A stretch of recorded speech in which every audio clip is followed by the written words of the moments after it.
Okay, hello. Hello, hello. I am almost ready. Let's do it. Okay, so tonight I'm going to talk to you about basically what has influenced me in my early childhood and how that has affected, my sense of style, fashion, my art, and also how it has affected the way I approach my life and my relationships. I was the first of the MTV generation. I was 4 when MTV came out, and I would dance around the living room. Wanted to be Chrissy Hynde, Joan Jett. The Neverending Story is my first favorite movie of all time. I saw it like 6 times in the theater, and I was the childlike empress.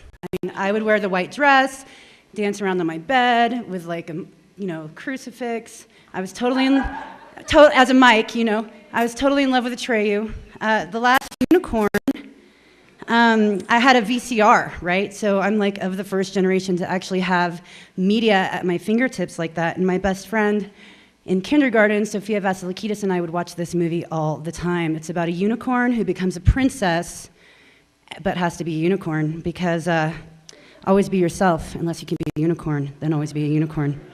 The Dark Crystal is like a goth kid's classic. It's got the Skeksis and the goth castle, the Dark Crystal.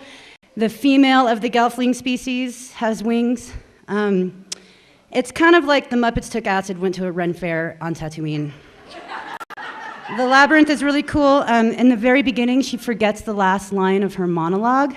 And after going through the labyrinth where nothing is as it seems, and when she confronts the Goblin King, aka David Bowie with a fabulous rock star mullet, she remembers the last line of the monologue is, "You have no power over me."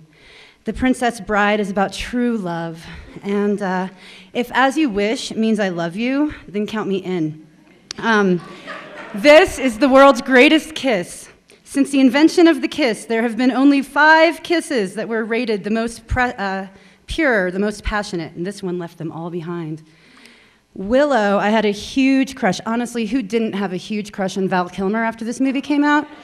But really, Saoirse's character is really great. She's a princess, but she's also a warrior, and she starts out a bad guy and ends up a good guy. Edward Scissorhands, of course, emo Wolverine with Robert Smith hair. He's so misunderstood and so lonely. He's like the ultimate unavailable guy. Because you asked me to is what she asks, "Why did you do that?" And he says, "Because you asked me to." Like, who doesn't want that? Legend, this film is actually the film that has really probably influenced my style and my fashion, my art, more than any other. It's got unicorns and princesses. Tim Curry is Lord Darkness. Princess Lily is seduced by Lord Darkness and becomes this total goth princess. It's like super beautiful. So that's my childhood. Then I became a teenager. And I started having my own relationships and experimenting with sex. And, I was like a serial monogamist because you don't want to be a slut, but you definitely don't want to be a prude. And so then, I fell in love. And when you fall in love, especially when you're really young, you have all these ideas. Like, we went to prom together, and then we were together for a long time, and you have all these ideas of what you want, but it's really confusing, and you're really just way too young to really hash out what a relationship means. So then after several long-term committed relationships, I spent some time by myself, a lot of time by myself, rooting and growing into myself is the way this picture reminds me. And I remember, looking at the patterns in my life, after my last super serious boyfriend and I broke up. My friend gave me this calligraphy, and it has this quotation on it. It says, "She knew she had become a burden to him. She took things too seriously, turning everything into a tragedy, and failed to grasp the lightness and amusing insignificance of physical love.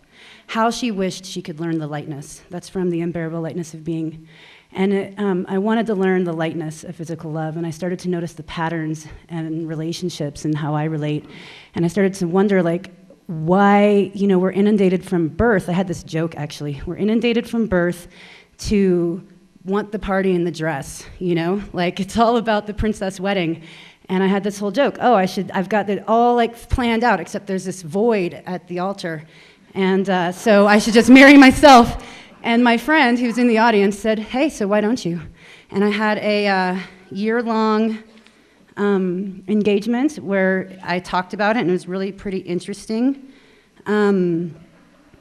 It started out as a joke, and like life as performance art, and adventures in narcissism, and it became a very real personal ceremony that I created for myself, where I vowed to walk with my heart up, my head forward, with love, compassion, grace, integrity, and gratitude, till death do I part.